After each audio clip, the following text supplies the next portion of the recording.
जलेन शीतलैकर्णे पुष्पैदेवाभिवन्दनं विमुच्यते विमुच्यते विष्णवे प्रभुवे विष्णवे।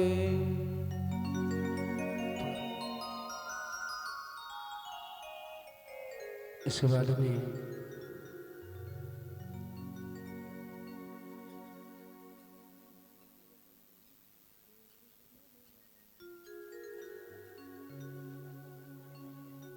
एक पुष्प ले ले, भगवान को पुष्पांजलि अर्पण करेंगे। हरि ओम जगनेन जिज्ञामया जनता देवा स्थानि धरवाणि प्रथमान्या सन्नते हनाकं महिमानाः सचन्ता यत्र पूर्वे साध्या हसन्ति देवाः नाना सुगंधि पुष्पाणि यथा कालोद्भवानि च पुष्पांजलिर्मया दत्त गृहाण परमेश्वर मंत्र पुष्पांजलिं समर्पयामि। यजमान जी धर्मपत्नी से यहीं बैठ जाएं, बाकी सभी चढ़ा दीजिए और बाकी सभी भक्तजन भगवत कथा रसिक जन सम्मुख आकर सामने से कथामृत का रस स्वादन करें। आइए ये मंच श्री व्यास जी महाराज किसी चरणों में समर्पित। जय जय श्री राधे, जय जय श्री श्याम। बोले भागवत भगवान की जय, भाग्य बिहारी लाल की जय।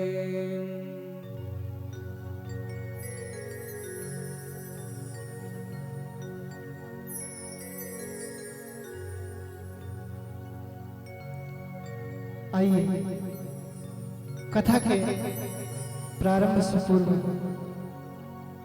हरि नाम संकीर्तन कर कर अपने मन को सन्मार्ग में लगाते हुए पूज्य गुरुदेव भगवान की पावन कथा का श्रवण पान करेंगे। उससे पूर्व प्रभु को नाम लेते हैं। सभी भक्त पांडाल मंच पर आकर बैठ जाएं और भगवान की पावन रासमयी पावन ज्ञानमयी गंगा में डुबकी लगाएं और हरि नाम संकीर्तन का आनंद लें।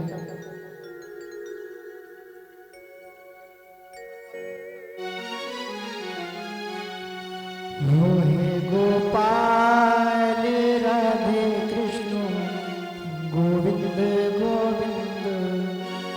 आप सभी बोलेंगे साथ में, हे गोपाल राधे कृष्ण गोविंद गोविंद।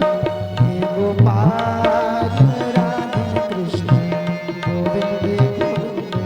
हे गोपाल राधे कृष्ण गोविंद गोविंद। कृष्ण गोविंद गोविंद कृष्ण गोविंद गोविंद। कृष्ण गोविंद गोविंद कृष्ण गोविंद गोविंद। कृष्ण गोविंद गोविंद कृष्ण गोविंद गोविंद। कृष्ण गोविंद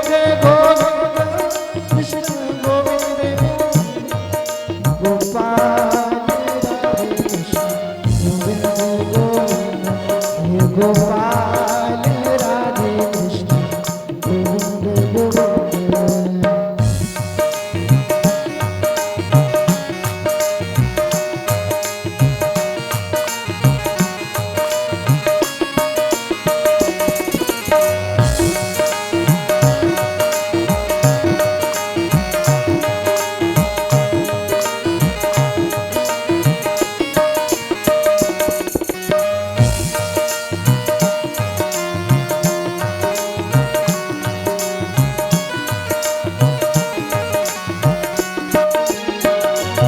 कृष्ण गोविंद गोविंद कृष्ण गोविंद गोविंद।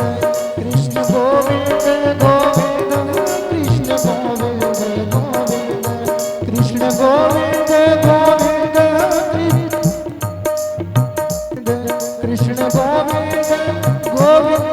कृष्ण गोविंद गोविंद। कृष्ण गोविंद गोविंद। कृष्ण गोविंद गोविंद। कृष्ण गोविंद गोविंद। कृष्ण गोविंद गोविंद।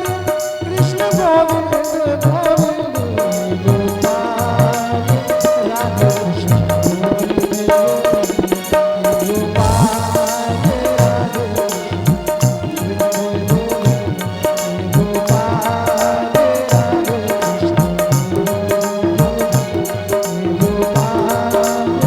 राधे कृष्ण गोविंद गोविंद। गोपाल राधे कृष्ण गोविंद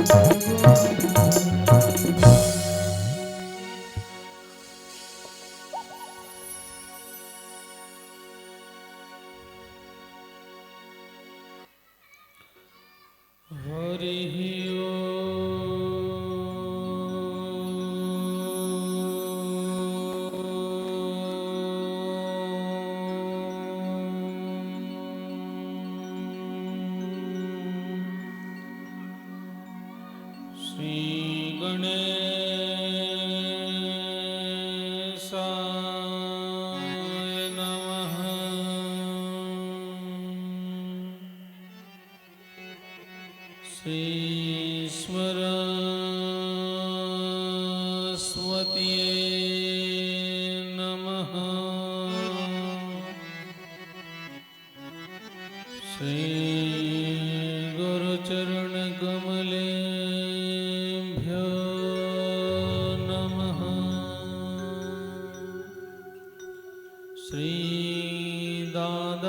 गुरुर्विष्णुः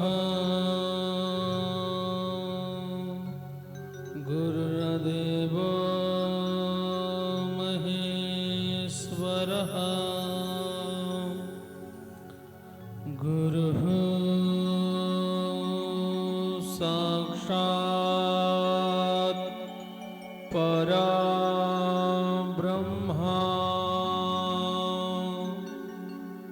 तस्मै श्री गुरवे नमः।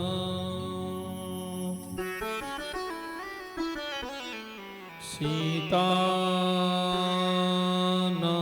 समारंभा श्रीरामानन्दार्य मध्यमाम् अस्मदाचार्यपर्यन्ताम्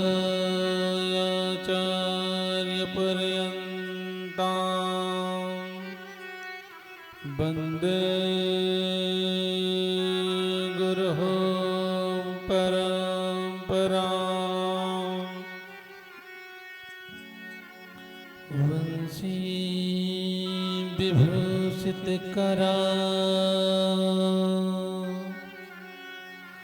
नवनीरदाभात् पीताम्बरः दरुणबिम्बफलाधरोष्टात् पूर्णेन्दुसुन्दरमुखः दुर्विन्दुनेत्रः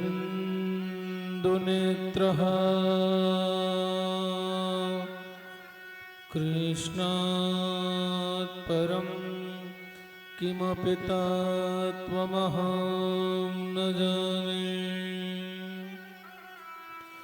ध्येयं सदा परिभवग्नमभीष्टदोहम् तीर्थस्य पदं शिवविरचिनुतां शरण्यं भृत्यातिहं प्रणतपालभवाब्धिपोतं वन्दे महापुरुषुते चरणारविन्दम्। नारायणं नमस्कृत्यं नरं चैव नरोत्तमं देवीं सरस्वतीं व्यासं ततो जयमुदीरयतः।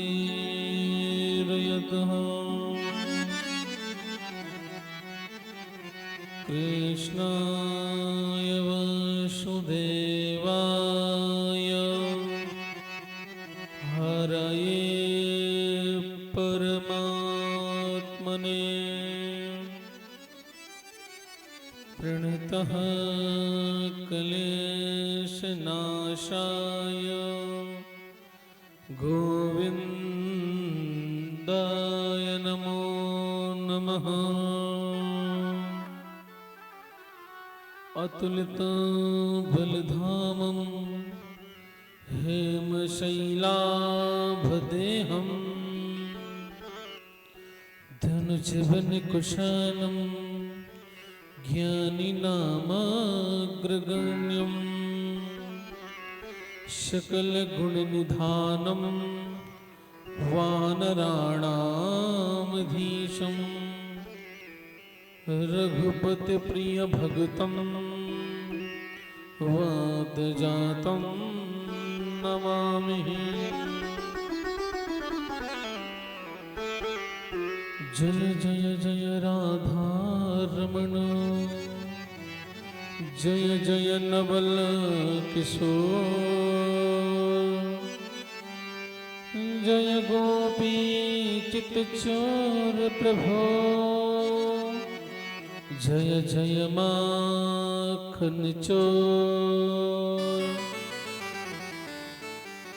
राधे मेरी स्वामिनी मैं राधे जुको दास जन्म जन्म मोह दीजियो श्री वृंदावन को वास। आइए हनुमत विराजिए। कथा कहूँ मति अनुसार, प्रेम सहित गादी धरहूँ, सुनहु पवन कुमार।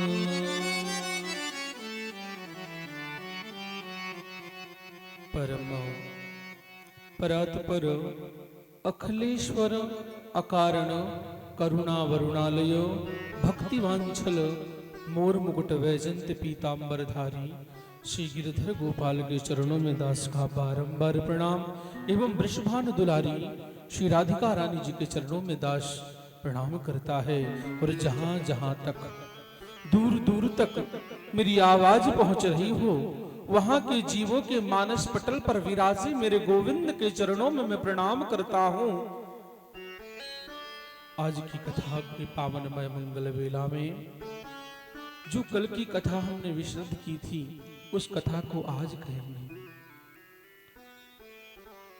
महात्मा की कथाओं में चलते हैं। भागवत जी सती है। सच्चिदानंद रूपाय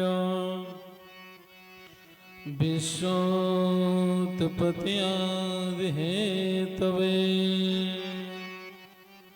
तापत्रय विनाशाय श्री कृष्णाय वयं नमः। हमारे प्रभु कैसे हैं, दिखने में कैसे हैं, स्वरूप कैसा है, कैसा वर्णन है हमारे भगवान का, ये सच्चिदानंद है कैसे, भगवान का रूप कैसा है, कैसे हैं हमारे प्रभु। सद्धन शाश्वत धन चित धन आनंद, धनीभूत अर्थात जो कठोर, जिसमें किसी दूसरी वस्तु का प्रवेश ना हो। सत अर्थात जो तीनों कालों में समान रूप से हो, जैसे परमात्मा पहले भी था, आज भी है और आगे भी रहेगा। ये क्या है? ये सत है।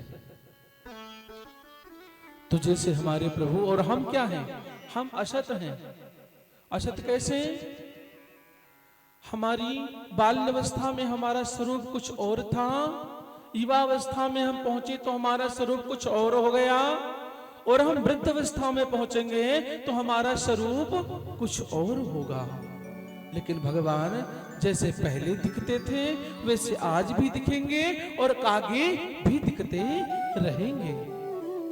भगवान कभी सतत नहीं दिखेंगे। आज नहीं, जैसा कल, इस प्रकार सत करते रहते हैं। हम सब बदलते रहते हैं क्योंकि हम सब असत हैं। चित धन चित का मतलब ज्ञान है।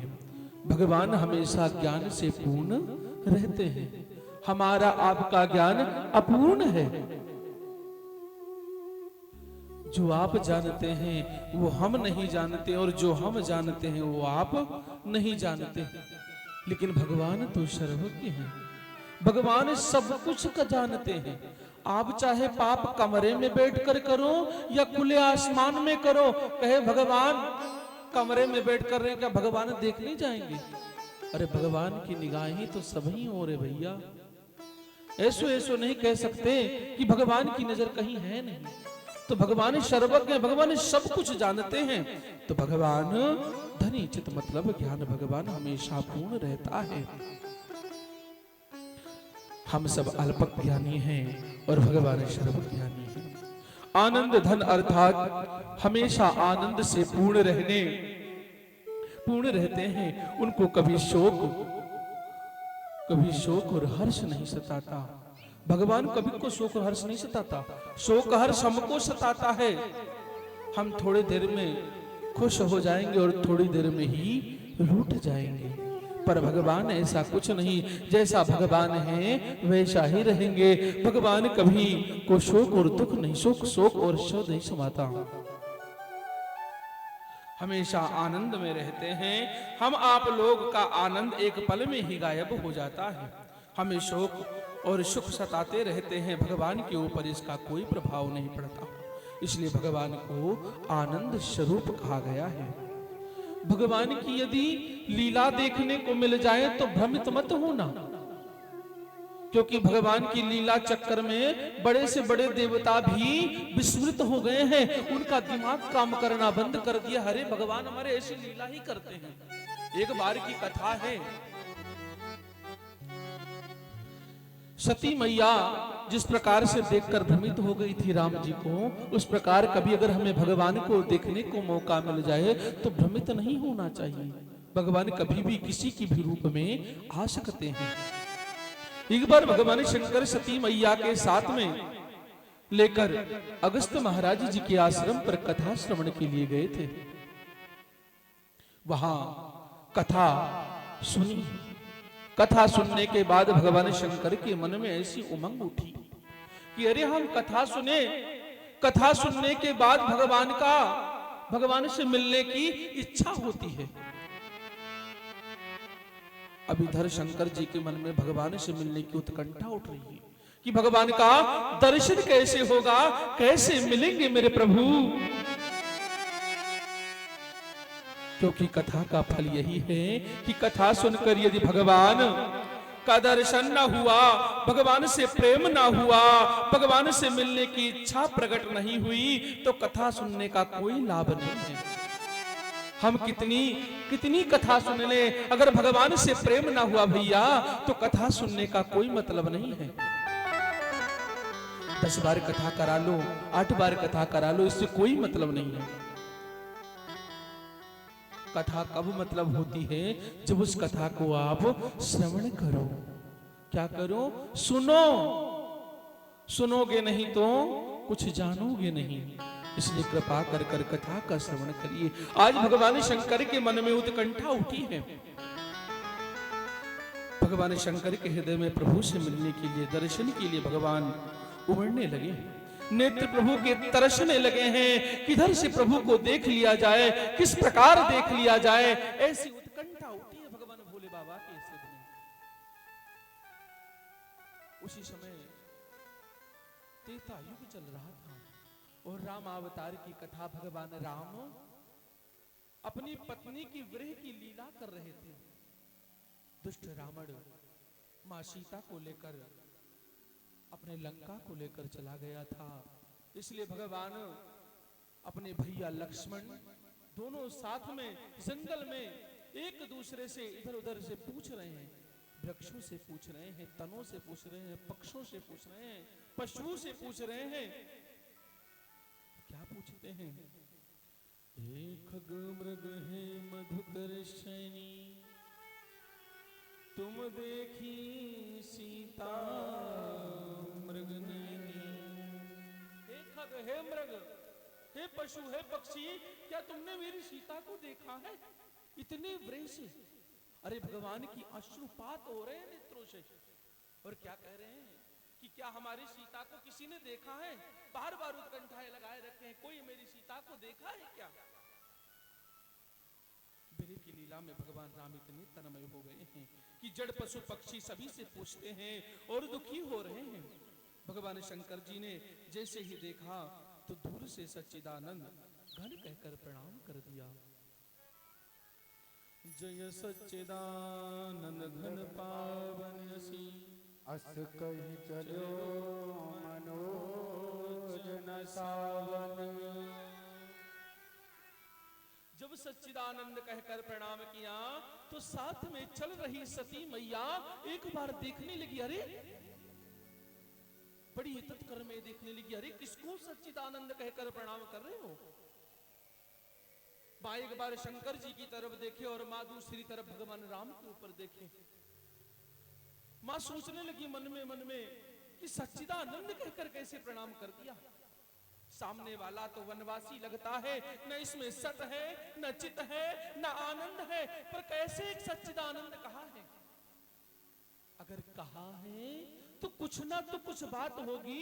मेरे बाप भोले बाबा ऐसे तो कैसे किसी को प्रणाम नहीं कर देते। पर क्या बात है, ये अगर इनको सत होता तो असत मृग के पीछे ना भगते, चित होता तो इस प्रकार रोदन न करते, और आनंद तो कहीं दिख ही नहीं रहा है।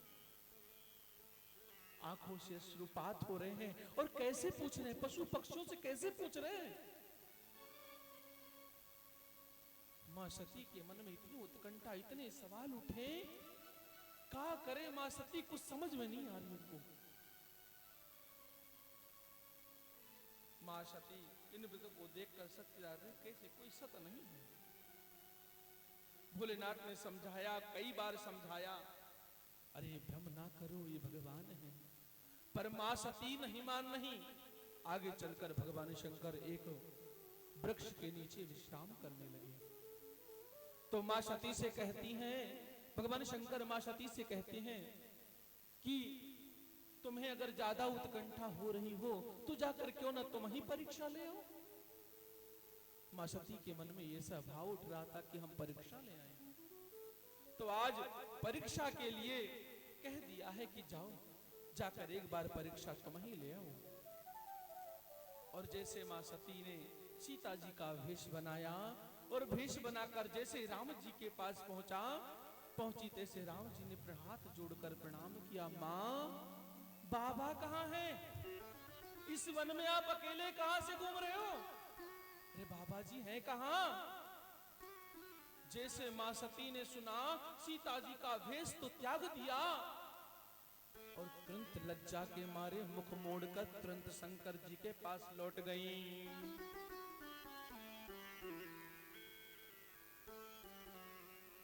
आज मां सती शंकर जी के पास पहुंची। शंकर जी ने कहा, कहो परीक्षा ले आई? ले आई परीक्षा? मां सती ने कुछ नहीं बोला। इसके बाद में मां सती तो कुछ नहीं बोलती हैं। इसके बाद भगवान शंकर और मां सती अपने धराधाम कैलाश को चली जाती है। तो वहां मां सती ने जो जगत जननी है वो जगदम्बा मां भगवान श्री कृष्ण की उस लीला को ना जान पाए। ये है कौन? इतने तन्मय में हो लीला करते हैं भगवान कि किसी को कुछ पता नहीं चलता ये कौन है। भगवान भैया किसी के भी स्वरूप में आ सकते हैं, एक नन्हे बालक के भी स्वरूप में आ सकते हैं, एक युवा के स्वरूप में भी आ सकते हैं। कुल पहचानना आपका काम है। आप किस भाव से किस मनुष्य को देखते हैं ये आप पर निर्भर है। आप सभी में भगवान देखो तो आप में सभी को भगवान ही दिखाई देंगे, और सबको दुर्जन देखो, दुर्जन की निगाह से देखो तो सबको दुर्जन ही पड़ेगा। भैया इसीलिए कहा जाता है कि ईर्ष्या कम करो। अगर आप ईर्ष्या कम करोगे तो आपके नेत्र में प्रेम भरेगा, और जब प्रेम भरेगा ना भैया तो सबके मानव के तन पर भगवान का ही दर्शन होगा। और एक बात और बताऊं आपको, जिसके चित्त में ये चिपक जाता है, जिसके चित्त में नंद का पोत चिपक जाता है, उसका भव से बेड़ा पार हो जाता है। ऐसे हैं हमारे भगवान। विश्वोत्पत्ति आदि हेतु, जो विश्व के सृजन पालन संहार तीनों के हेतु हैं। वही जन्म देते हैं, वही पालन करते हैं और वही संहार करते हैं। इनके चरण शरण आते ही तीनों तापों का विनाश हो जाता है। तापत्रयो विनाशाय दैहिक दैविक भौतिक। कई ताप होते हैं भैया, 3 प्रकार के ताप होते हैं। एक दैहिक, दैहिक का मतलब देह का प्रकोप, रोग, हमारे शरीर में रोग हो जाना, ये दैहिक है। दैविक, देवताओं द्वारा ग्रहों द्वारा प्रताड़ना दी जाने वाली उस गति को कहते हैं दैविक। भौतिक किसको कहते हैं? भूत प्रेत आत्माओं द्वारा दिया गया कष्ट, उसे हमें भौतिक कहा जाता है। ऐसे भगवान हैं, ऐसे भगवान कृष्ण के पाद पदों में सब मिलकर प्रणाम करते हैं। परम भागवत श्री सुखदेव जी महाराज को प्रणाम करते हुए अपने मन को नैमिषारण्य में लेकर चले, जहां पर सूत आदि 88,000 ऋषि इस कथा का श्रवण कर रहे हैं। सौनक जी महाराज ने श्री सूत जी महाराज से प्रश्न किया, महाराज अज्ञान ध्वांत विध्वंसा कोटि सूर्य समा प्रभा सूताख्या हि कथा सरम मम कर्ण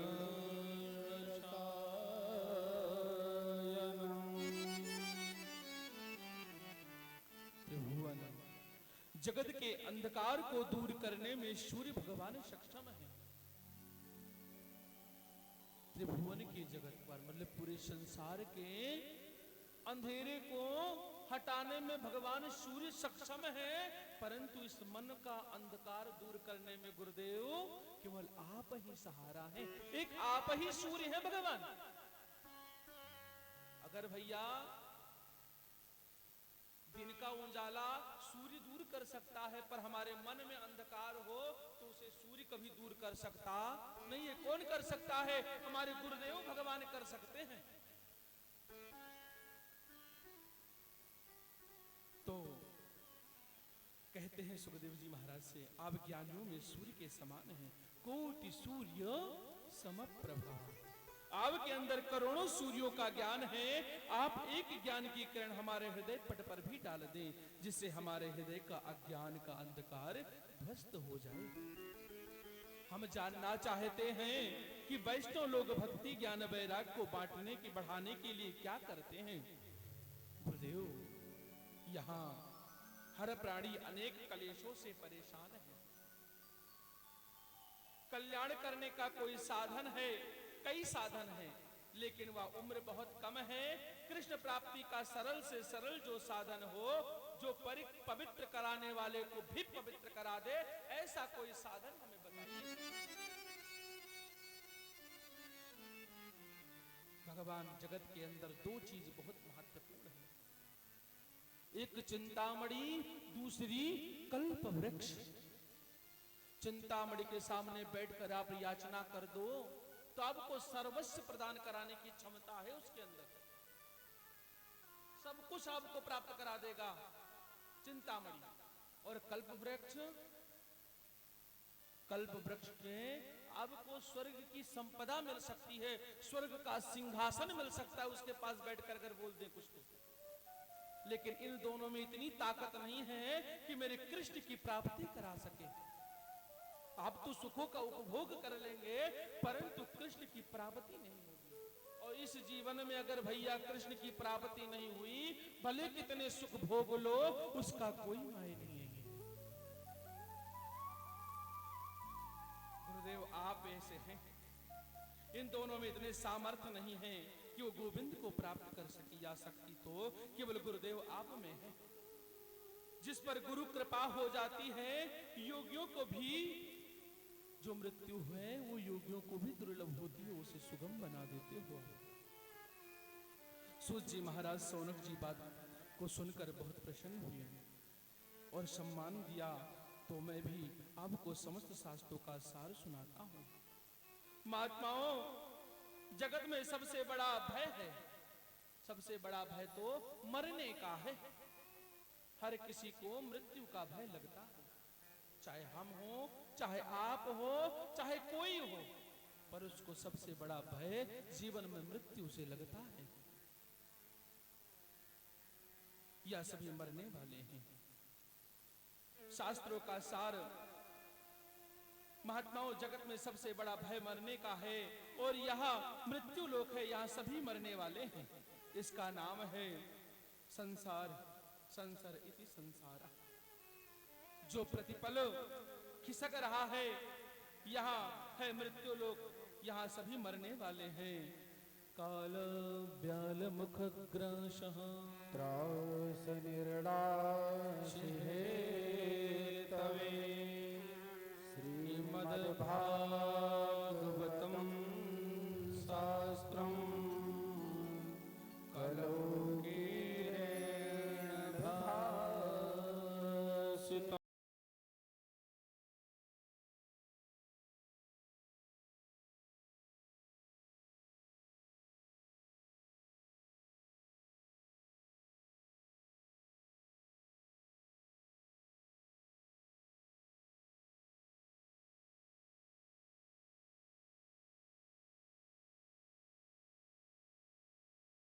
कर लेगा तभी उसकी जीवन लीला समाप्त हो जाएगी। उसी तरह हमारा ये जीवन है, हम सब काल के मुख में ग्रसित हैं। जब काल अपना मुख बंद करेगा उसी समय हमारी जीवन लीला समाप्त हो जाएगी। इस समय जीवन लीला समाप्ति से बचने के लिए श्री सुखदेव जी महाराज ने श्रीमद् भागवत कथा का श्रवण कराया। प्रश्न होता है, क्या महाराज भागवत सुनने वालों की मृत्यु नहीं होती? अरे व्यास भगवान तो व्यास जी कहते हैं, अरे भागवत सुनने वाले को भी मृत्यु होती है और सुनाने वाले की भी मृत्यु होती है। ऐसा नहीं कह सकते कि मृत्यु किसी की होती नहीं, जो कथा कहता है उसकी मृत्यु नहीं होती। सुनने वाला और सुनाने वाला दोनों की मृत्यु होती है, पर मृत्यु बिगड़ती नहीं है, मृत्यु संभल जाती है। मृत्यु बिगड़ती नहीं, मृत्यु संभल जाती है। भैया एक चीज कहेंगे, चलते फिरते चला जाए वो सबसे उत्तम होता है। भगवत जी कहती हैं कि चलता फिरता आदमी चला जाए तो समझ लेना उसके सब पुण्य उदय हो गए। अगर वही 10 दिन खटिया पर पड़े रहें, 1 साल पड़े रहें और दूसरी हमारी सेवा करे और सेवा करते करते सबके मन में उपटन आवे कि अरे बुढ़ऊ की सेवा हम करेंगे,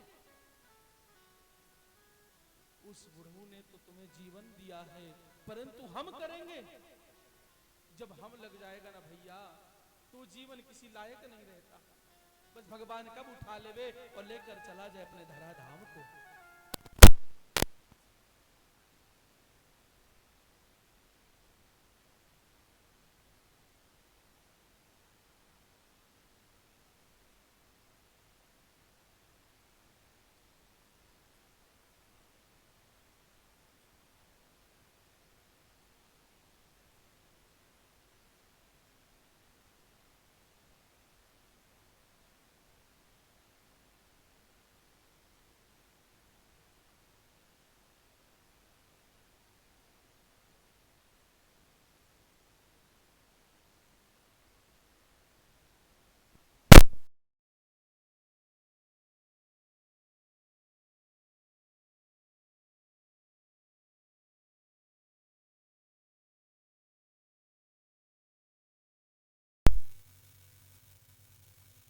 बनाने के लिए बड़े कुशल होते हैं।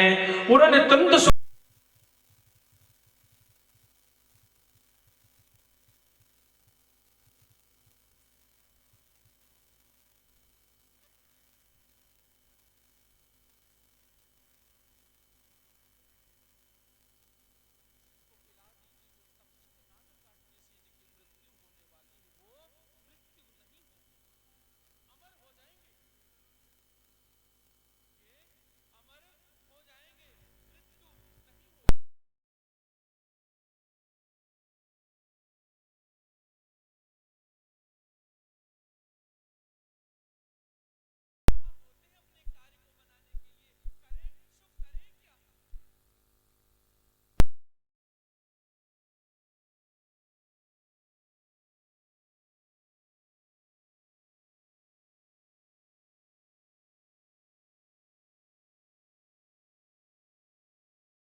ब्रह्मरात्रो विचारेवं तदा देवांजिहासः। कथा अमृत सुधा अमृत दोनों में विशेषता है। सुधा अमृत पीने से, सुधा अमृत पीने के लिए अधिकारी होना चाहिए। जो सुधा रूपी अमृत है उसे पीने के लिए हमें कोई अधिकारी होना चाहिए। किसी पद को प्राप्त होगा, पहले हम तपस्या करें, तपस्या कर कर पद की प्राप्ति करें, पद की प्राप्ति करने के बाद हम अमृत पी पाएंगे, उस सुधा को हम पान कर पाएंगे। लेकिन कथा अमृत सबको सुलभ है। स्वर्ग का अमृत भेदवादी है और कथा अमृत अभेदवादी है। स्वर्ग का जो अमृत है भैया वो केवल किसको मिलता है? जो पुण्य करता है, पुण्य कर कर पद की प्राप्ति करता है उसको मिलता है। लेकिन कथा रूपी एक ऐसी अमृत है कि ये ज्ञान की गंगा है। गंगा जी जा रही हैं और आप कहीं भी बैठकर हाथ धुल लें या स्नान कर लें, हैं? ऐसे ही तो होता है। तो ये ज्ञान गंगा है, कथा रूपी अमृत। कोई भी होगा, कितना भी पापी होगा, कहीं भी बैठा होगा, श्रवण हो जाएगा तो उसका उद्धार हो जाएगा। ये कथा अमृत की विशेषता है और उसे मृत्यु लोक में फिर जन्म नहीं लेना पड़ता। जो कथा रूपी अमृत सुनता है उसे कभी मृत्यु का डर नहीं सताता और फिर मृत्यु लोक में उसका जन्म नहीं होता है। सबकी यही इच्छा होती है, भगवान एक बार इस तन को देना, उसके बाद अपने चरणों में समर्पित कर लेना, दूसरी बार हमको मनुष्य का तन नहीं देना। अब मनुष्य का तन क्यों मिलता है आपको पता है? 84 लाख योनियां हैं, इसमें कीट पतंग पशु पक्षी इत्यादि सब हैं। सब बनकर हम अपने पापों को भोगते भोगते सब बनकर फिर मनुष्य जीवन मिलता है। मिलता क्यों है मनुष्य जीवन? मनुष्य जीवन इसलिए मिलता है और सब कुछ होता है मनुष्य जीवन में, सब कुछ कर सकता है मानव अपने शरीर से। चाहे इस हाथ पर भगवान ने हाथ दिया तो भगवान की भजन करे और मेहनत कर कर खाए। पैर दिया, चलो घूमो टहलो, दिमाग दिया, समझने की शक्ति दी है, करो। सब कहते हैं कि भगवान ने किया, सब कहते हैं भगवान ने किया, पर भैया भगवान कुछ नहीं करता है। भगवान ने तुमको बनाकर छोड़ दिया और तुम्हारे अंदर बुद्धि दी है, कुछ बुद्धि नाम की चीज दी है, उसको वापरो जिसे आपको भोजन खाना हो। तो भोजन भगवान ने लिखा है आपको भोजन मिलेगा, हैं? और आप बनाने ना जाओ तो क्या भोजन मिलेगा? करोगे नहीं तो मिलेगा? नहीं मिलेगा, बनेगा ही नहीं। और चलो मानो बना भी लिए, अब सोचो थाली सामने आ गई, परसी परछाई, अब सोचो कि सीधा हमारे पेट में चली जाए तो भी हाथ लगाना ही पड़ेगा, तभी तो पेट में जाएगा। कर्म तो आपको करना पड़ेगा। आपने कहा, पंडित जी ने कहा भैया तुम सरकारी नौकरी पा जाओगे। अरे सरकारी नौकरी तब पा जाओगे जब तुम पढ़ोगे, और तुम पढ़ोगे नहीं तो सरकारी नौकरी काहे को मिलेगी? बड़े सरकारी नौकरी वाले बैठे हैं, पढ़ोगे नहीं तो सरकारी 10 बजे तुम उठोगे तो सरकारी नौकरी की तुम्हारी प्राप्ति होगी? कभी नहीं होगी। आजकल का तो यही है, रात में देर तक मोबाइल चलाएं और रात में खूब बढ़िया सा पिक्चर देखें और सुबह 10 बजे तक खूब खर्राटे मारकर सोएं, तो उनका जीवन उज्जवल होने वाला कभी नहीं है। ठीक है, इसलिए सुबह जल्दी उठो और भगवान को प्रणाम कर कर सूर्य को अर्घ दो, फिर आपका कल्याण होने वाला है। ऐसे है भगवान। तो इस कथा रूपी अमृत को सभी सुन सकते हैं, पर जो स्वधा रूपी अमृत को वो जल्दी कोई पी सकता नहीं है। उसके लिए आपको पुण्य करना पड़ेगा। पुण्य कर कर अधिकारी बनोगे और अधिकारी बनकर ही उस कथा का तद करोगे। सुखदेव जी ने देवताओं को कथा अमृत नहीं पिलाया और कहा है देवताओं तुमको इस अमृत का पान हम नहीं करा सकते। देवताओं चले गए, श्रवण नहीं मिली, मानव में यह अधिकारी मिला। सुखदेव जी ने देवताओं को कथा अमृत नहीं पिलाया। देवता लौट गए, ब्रह्मा जी से शिकायत की कि हम देवता होकर हमें कथा श्रवण करने को नहीं मिल रहा और वह मनुष्य तन पाकर कथा श्रवण कर रहे हैं, ये कैसा न्याय है? ब्रह्मा जी ने कहा अरे सुनो तो सही, पहले देखते हैं होता क्या है इस कथा सुनने से। 7 दिन बाद राजा परीक्षित को तक्षक कटने वाला है, देखते हैं क्या होता क्या है। और देवताओं ने देखा कि 7 दिन में कथा सुनने के बाद परीक्षित का परिणाम क्या होता है। राज्ञा मोक्षम तथा पुराधाता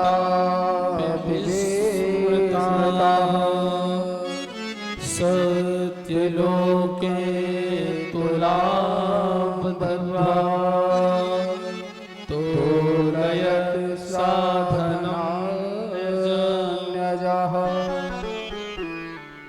जब कथा सुनने के बाद 7 दिन में परीक्षित को परम पद पाते देखा तो धाता भी विस्मृता, विधाता ब्रह्मा भी आश्चर्य में पड़ गए। अरे ये कैसे, ये कौन सी कथा है जिसमें इसे भी परम पद की प्राप्ति हो गई? कौन सी ऐसी कथा है? तुरंत भागवत जी को लाया गया और एक तराजू बांधा गया। कहां? ब्रह्मलोक में। ब्रह्मलोक में एक तराजू बांधा गया। उस तराजू के पलड़े में पहले तो श्रीमद् भागवत जी को रखा गया, दूसरे में तप, अनुष्ठान, जप, यज्ञ इत्यादि सब प्रकार की नीतियां रख दी गई। परंतु तराजू किसका भारी रहा? अरे भागवत जी का तराजू भारी रहा तो विधाता ब्रह्मा भी आश्चर्यचकित हो गए। सोचने लगे कि नारद तो परम संत है, परम भक्त है। जब कथा आनंद हुई है, लघुन्यानि जातानि गौरवेणायुधं महत् तदा ऋषि गणा सर्वे विस्मयं परमं ययो। सभी साधन हल्के रह गए। भागवत जी का पलड़ा भारी रहा। महात्माओं ने तो घोषणा कर दी, मैं नीरे भागवत रूपम शास्त्रम भागवतम कलो। यह श्रीमद् भागवत कथा भगवान श्री कृष्ण के साक्षात विग्रह है। इसके अक्षर अक्षर शब्द शब्द में भगवान की श्यामलता समाई हुई है। तेनमयी वांगमयी मूर्ति प्रत्यक्षम वर्तते हरि। ये चलती फिरती भागवत जी की पुस्तक भगवान श्रीमन नारायण है, ये प्रतिमा है। जब भगवान का शरीर छूटा तो जो तेज निकला था वो तेज पुंज जाकर भागवत में ही स्थापित हुआ था। इसलिए इसको कहा गया है प्रत्यक्ष वर्तते हरि। प्रत्यक्ष में हरि है ये। सौनक जी महाराज कहते हैं शिशुत जी से कि हे भगवान, इस 7 दिन सुनने की परंपरा कब से हुई? इसे 7 दिन ही क्यों सुना जाता है? देवर्षि सूत जी महाराज कहते हैं ऋषियों, जब सनकादि ऋषियों ने देवर्षि नारद को यह कथा सुनाई थी तब से ये 7 दिन की परंपरा प्रचलित हुई है कि 7 दिन में ही कथा को पूर्ण विराम किया जाए। सौनक जी ने पूछा कि नारद जी ने सनकादि महात्माओं से कथा कब, कहां और कैसे, किस प्रयोजन से सुनी है? एकदा हि विशालायं चत्वारिर्षयो मला सत्संगार्थ समायाता तत्र सो तत्र नारदम्। एक बार विशाल क्षेत्र बद्रीनाथ धाम में चारों सनकादि भाई सनक सनंदन सनातन सनत कुमार विचरण कर रहे थे। क्यों? सत्संग के लिए। सत्संग के लिए तभी उन्होंने देवर्षि नारद दिखाई दिए। मन में बड़ी प्रसन्नता हुई कि आज तो सत्संग सुनने को मिलेगी। और सनकादि नारद जी के कौन लगते हैं पता है?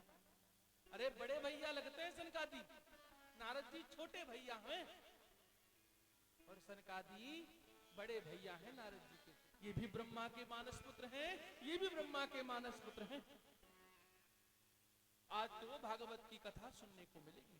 नारद जी के पास पहुंचे तो क्या देखा है?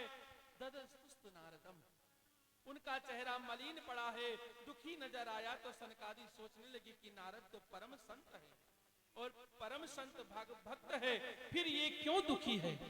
इसका क्या हुआ? क्यों इतना इसका चेहरा मलिन है? कथम ब्रह्मा दीनमुखः कुतश्चिन्ता तुरो भवान् पूरितं गम्यते कुत्रः कुतश्चागमनं तव। हे आपका चेहरा इतना दुखी क्यों है? आप क्यों दुखी हो? तुम्हें कौन सी चिंता सताए रही है? कहां से आप आ रहे हैं? कहां को जा रहे हो? आपका मुख तो ऐसा लग रहा है जैसे कोई कृपण लोभी का धन किसी चोर ने चुरा लेकर चला गया हो। उसका मुंह लटक जाता है। उसी प्रकार आपका मुंह लटका है। क्या चुरा लिया? संतों का धन तो कोई चुरा ही नहीं सकता, क्योंकि संतों का धन तो भगवत नाम है। क्या है? हमारो धन राधा श्री राधा श्री राधा, हमारो धन राधा श्री राधा श्री राधा, हमारो धन राधा श्री राधा श्री राधा, हमारो धन राधा श्री राधा श्री राधा, हमारो धन राधा श्री राधा श्री राधा, हमारो धन राधा श्री राधा श्री राधा, हमारो धन राधा राधा राधा राधा राधा, हमारो हमारो धन राधा श्री राधा श्री राधा, हमारो धन राधा श्री राधा श्री राधा, हमारो धन राधा श्री राधा श्री राधा, हमारो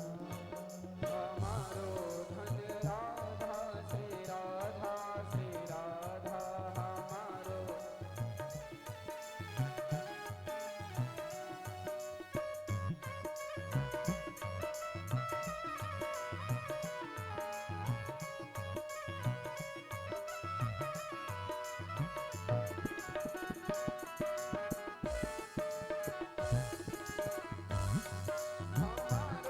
धन राधा श्री राधा श्री राधा, हमारो राधा श्री राधा श्री राधा, परमोदन राधा राधा राधा श्री राधा, परमोदन राधा राधा राधा श्री राधा, हमारो धन राधा श्री राधा श्री राधा, हमारो धन राधा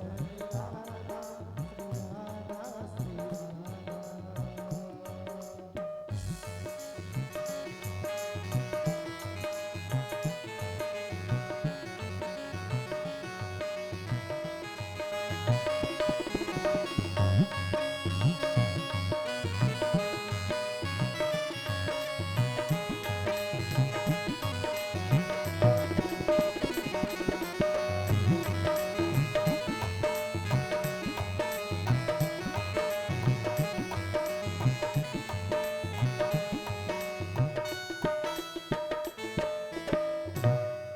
प्रेम से बोला आनंद कंद भगवान की गिरधर गोपाल की। सनकादि कहते हैं, आपका क्या चुरा लिया है? तुम अपने सारे दुख का कारण हमें बताओ। चिंता ना करो, जो भी कारण है कृपया कर कर हमें बताइए। नारद जी कहते सनकादि ऋषियों से कि सुनो भाई, मैं इस पृथ्वी पर सत्संग के लिए आया था, सत्संग ढूंढ रहा था, पर मुझे कहीं सत्संग नहीं मिला। मैं सब जगह घूमा, पर मुझे कहीं भी सत्संग नहीं मिला। सनकादियों ने कहा, भैया अरे कहां कहां घूमे हो? तो कहते हैं, अहम तो पृथ्वीया तो ज्ञात्वा सर्वोत्तमामिति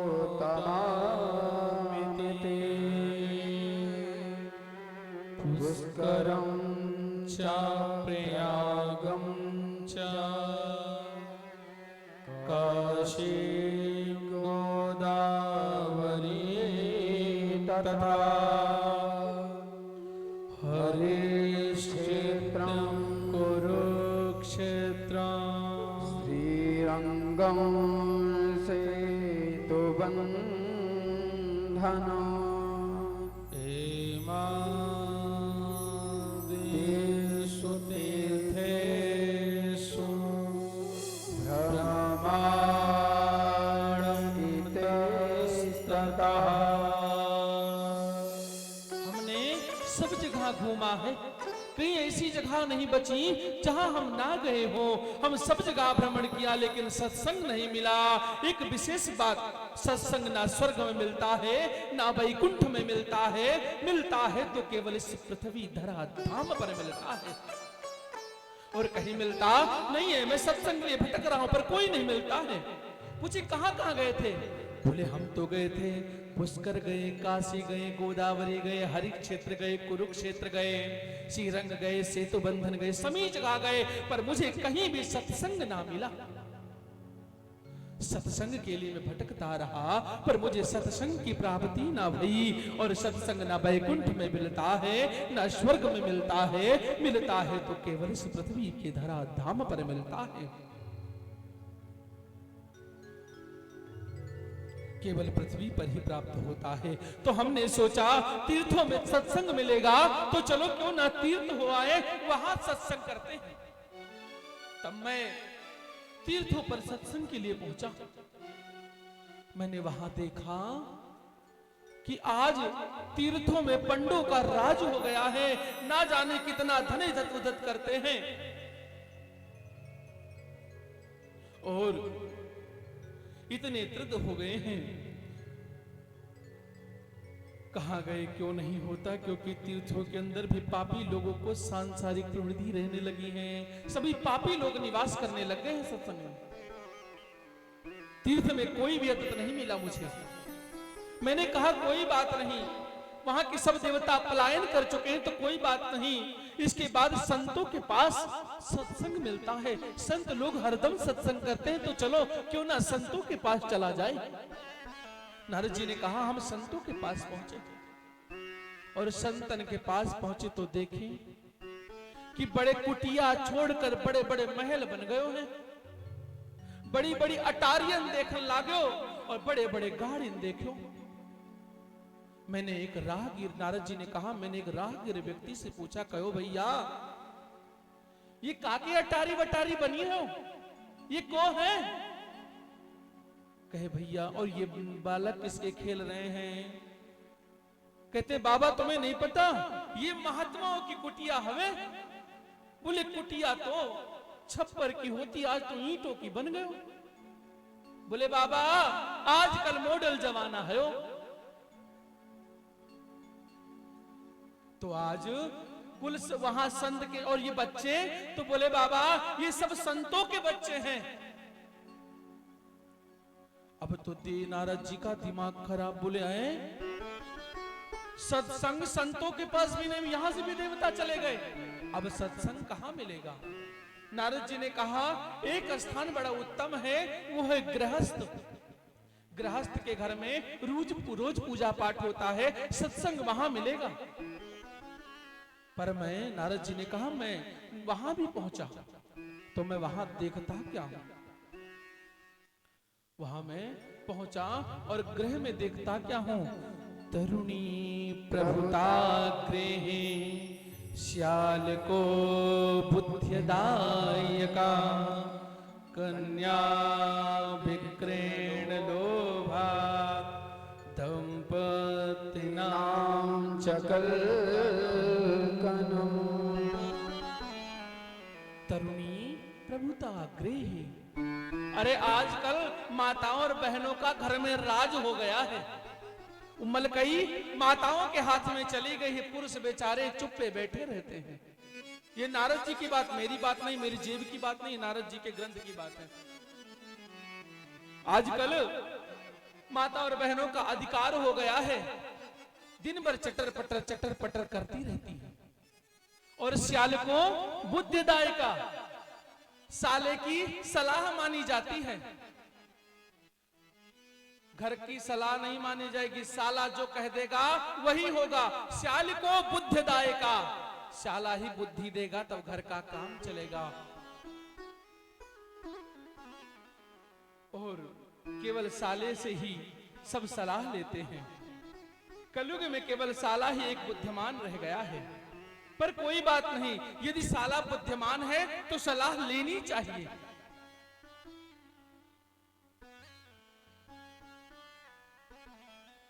बुद्धिमान है तो सलाह लेनी चाहिए, लेकिन लोग तो इतनी पराकाष्ठा पर उतर आए हैं कि कन्या विक्रीण लोभात दंपत्ति नाम चकल कनम, कन्याओं का क्रय और विक्रय करने लगे हैं। भगवान कहते हैं जो कन्या का क्रय और विक्रय करता है उसका जीवन समाप्त है, वो नरक की यातनाएं भोगने के लिए तैयार रहे। जिस दिन भगवान का यम आया, यम पास में बांधा, उस दिन तुम्हारी धसी धर्मदी होगी। तो कहते हैं नारद जी, यहां तो मैं ये देखा कि माता और बहनों का तो अधिकार हो गया, पुरुष बेचारे चुपचाप बैठे और शालाओं की सलाह चलने लगी है और लोग बेटियों तक का भी क्रय विक्रय करने लगे हैं। संबंध नहीं अपितु सौदा होता है, पट जाए तो सौदा जितने में भी। पर एक बात याद रखना, जो रिश्ते संपत्ति पैसों के बल पर बनते हैं वो क्रय विक्रय से बनते हैं, उनका गृहस्थ जीवन में सुख शांति से व्यतीत नहीं होता, उनके जीवन में कलह मचा ही रहता है। जब इस तरह का व्यवहार गृहस्थों में देखा तो भी मैं सत्संग नहीं मिला, मैं बड़ा दुखी हुआ कि अब कहां सत्संग मिलेगा। तो मैंने सोचा कोई बात नहीं, यहां नहीं सत्संग मिला तो एक भूमि है हमारे कृष्ण की भूमि, अरे वृंदावन भूमि, वहां तो मेरे प्रभु ने लीला की है, साक्षात रहे हैं, वहां से कहां जा सकती है भक्ति। अब नारद जी वृंदावन की ओर निकलते हैं।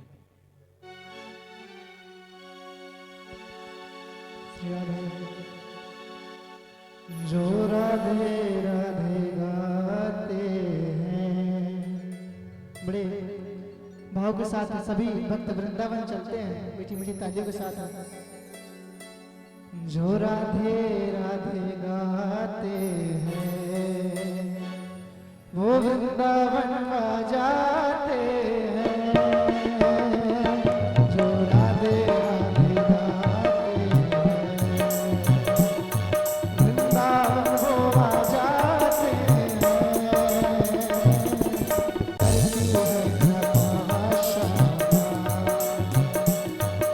करती है कृपा श्यामा, दीवाने हो जाते हैं, राधे राधे गाते हैं। किशोरी तेरो वृंदावन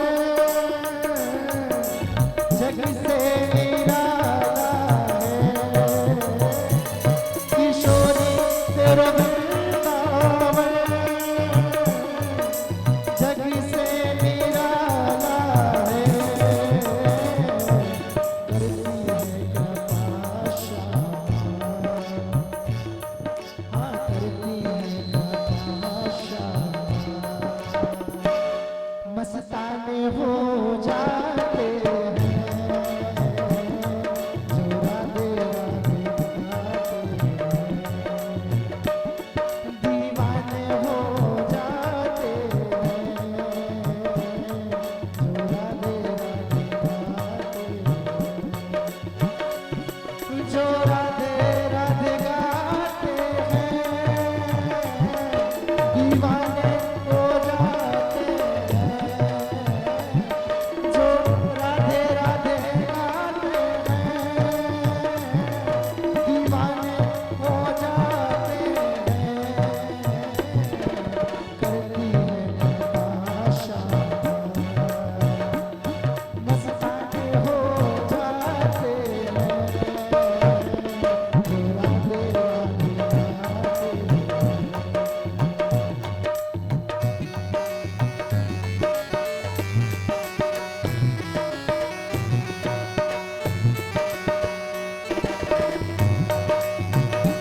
दीवाने हो जाते हैं। राधे राधे गाते शुभलानंद कुंद भगवान की जय हो। नारद जी वृंदावन पहुंच गए। अब वृंदावन में देखते क्या है नारद जी, वृंदावन भूमि पर एक तरुणी जवान स्त्री खड़ी है। उसके सुंदर उनके समान दो पुरुष और उन्हीं के सामने दो वृद्ध अवस्था में अचेतना में पड़े हुए दो वृद्ध पड़े हुए। वो दो पुरुष इतनी अचेतना में हैं, मूर्छित पड़े हैं। बहुत सारी देवियां उस स्त्री की सेवा में खड़ी हैं, लेकिन फिर भी वह देवी बहुत दुखी थी। चारों तरफ देख रही थी, जैसे कोई उसके दुख को दूर करने वाला आ रहा है।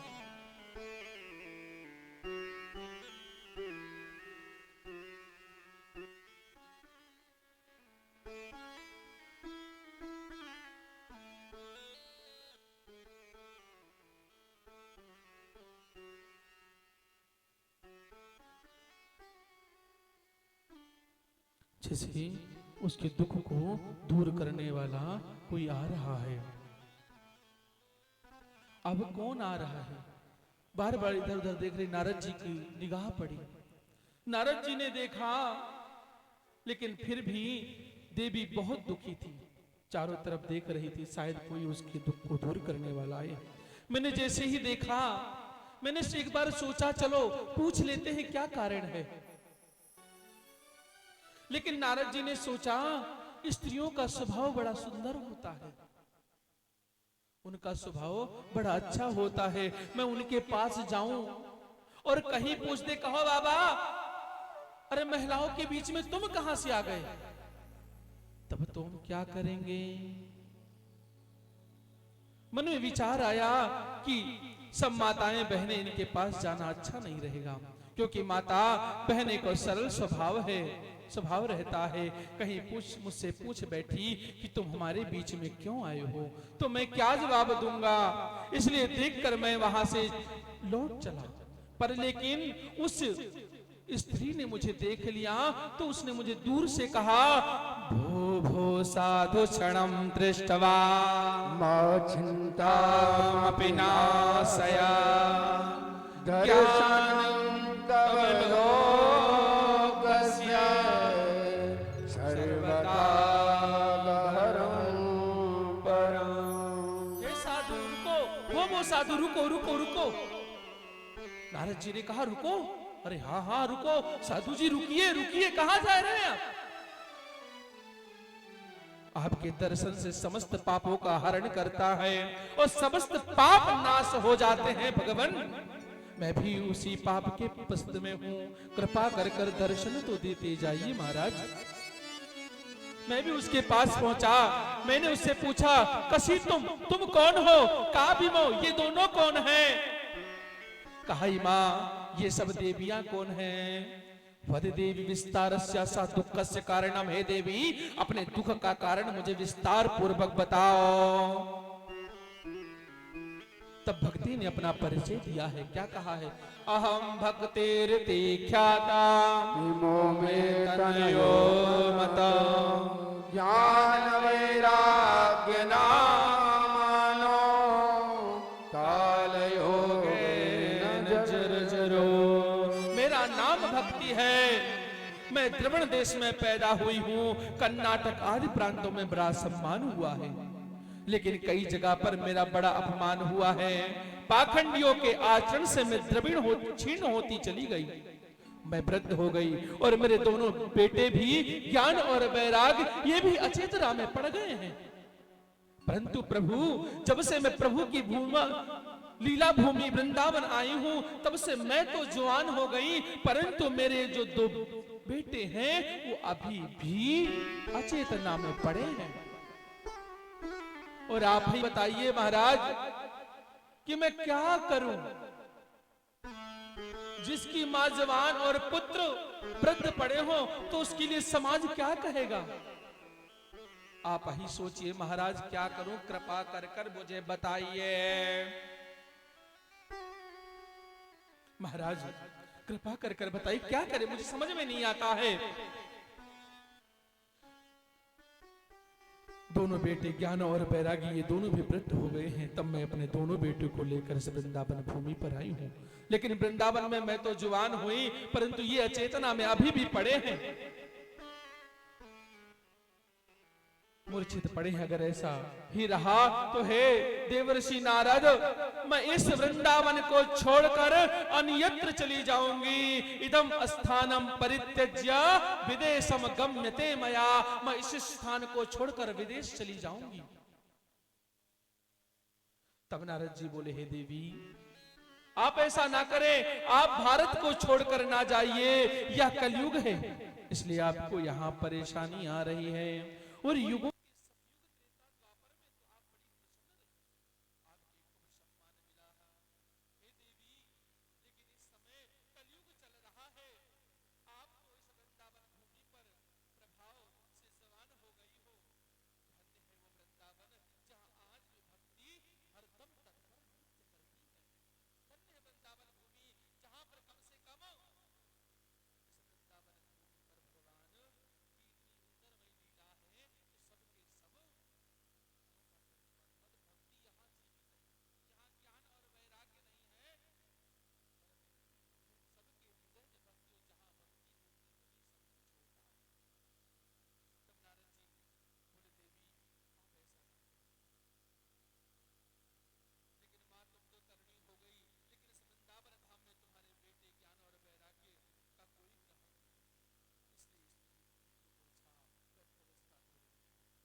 भूत राजा थे और शरण में आया। क्षत्रियों का एक वध तो होता है।